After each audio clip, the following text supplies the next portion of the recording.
persekutuan yang lebih besar. Dengan jalan itu Ia telah menganugerahkan kepada kita janji-janji yang berharga dan yang sangat besar, supaya olehnya kamu boleh mengambil bagian dalam kodrat ilahi dan luput dari hawa nafsu duniawi yang membinasakan dunia.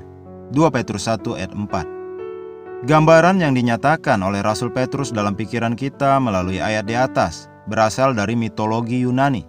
Itu ada hubungannya dengan Pantheon, kumpulan dewa Yunani atau kelompok kolektif dewa yang dipimpin oleh Zeus, raja para dewa. Jadi ungkapan sebenarnya mengambil bagian dalam kodrat ilahi adalah bahasa Yunani, Theias Puseos, yang berarti rekan-rekan dari jenis Allah. Jadi Petrus mengacu pada Pantheon yang lebih besar yang dipimpin oleh Yesus.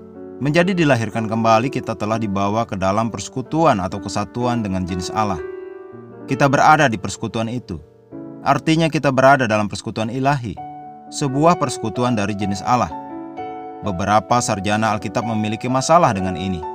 Ketidaksepahaman mereka bukan karena pemikiran Petrus yang salah, tetapi mereka begitu takut untuk mempercayai apa yang firman katakan. Yang lain berpendapat bahwa Petrus seharusnya tidak menggunakan kata-kata yang terutama berpusat atau berhubungan dengan sejarah Yunani, budaya atau dewa-dewa Yunani.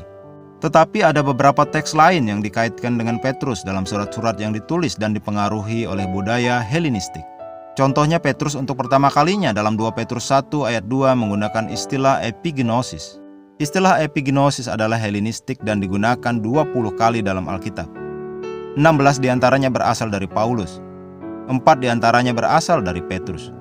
2 Petrus 1 ayat 2, 2 Petrus 1 ayat 3, 2 Petrus 1 ayat 8, 2 Petrus 2 ayat 20. Epigenosis adalah bentuk pengetahuan yang lebih tinggi. Itu berarti pengetahuan yang tepat, presisi atau mutlak, yang hanya dapat dikaitkan dengan Tuhan.